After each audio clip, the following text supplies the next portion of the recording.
Welcome to our tutorial on the Connect command. Let's activate the Sketch command. We'll undock the toolbar.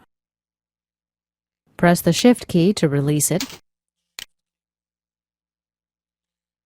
Let's undock the Spline toolbar also. We're going to start by creating a couple of splines. Something like this. Double-click to end. And the second one, something like this. Deselect everything. Now let's activate the Connect command, which you see highlighted right here. Connect with a spline. The Continuity and Curvature command is 3 tools over right here. Tension, we can enter a value in this field. Let's leave it at 1 for now. We'll select the first spline. Now let's change the tension value to 2. And let's select the second spline. And I do have my Connect curve. Let's double-click on it to open the definition window. Here we can make edits to the parameters. These are the tension values we entered a moment ago for 1 and 2. Here are point fields, curve fields. Let's say I highlight this and select this point. The Connect curve jumps over here.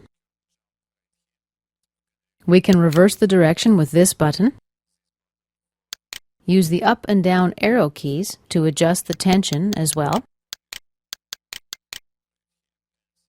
Under Continuity, we can select one of 3 types: point, tangency, or curvature. I'm going to cancel out for now. Let's select and delete this Connect curve. Activate the Connect command again. Watch what happens now. If I click this end of the spline and this end of the spline, the Connect curve will appear on a path nearest my clicks. Let's delete this curve. Reactivate the command again. Let's select a tangency continuity. Click this spline and this one. Now double-click our curve. Let's reverse the direction.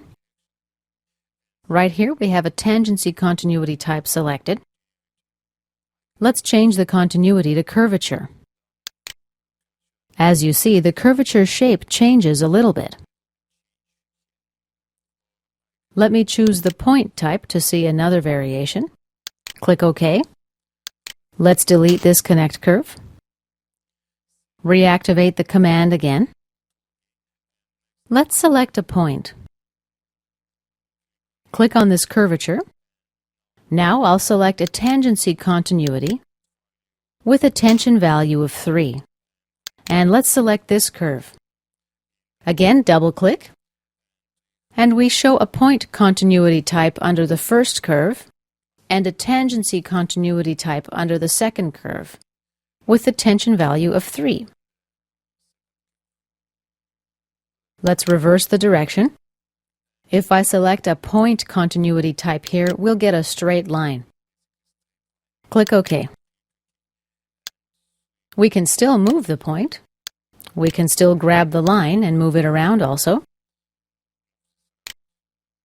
Let's delete it for the time being and reactivate the Connect command. Another option is to connect with an arc. Let's select here and the second spline. Let's delete and try that again. I'm going to select this point and this point. Basically, there's no solution that allows this arc to be tangent to this spline at this point and this spline at this point. Let's delete it. We're going to adjust the point a little bit. Oops. Let's cancel out. And let's activate our command again, Connect with Arc. Select this spline and this spline. And CATIA is able to solve our request. We're going to adjust it a little bit. Now it looks better. Let's double-click on it. We're able to change the location of the center point, the radius, and also convert it to a construction element. Let's click OK. And this concludes our tutorial on the Connect command.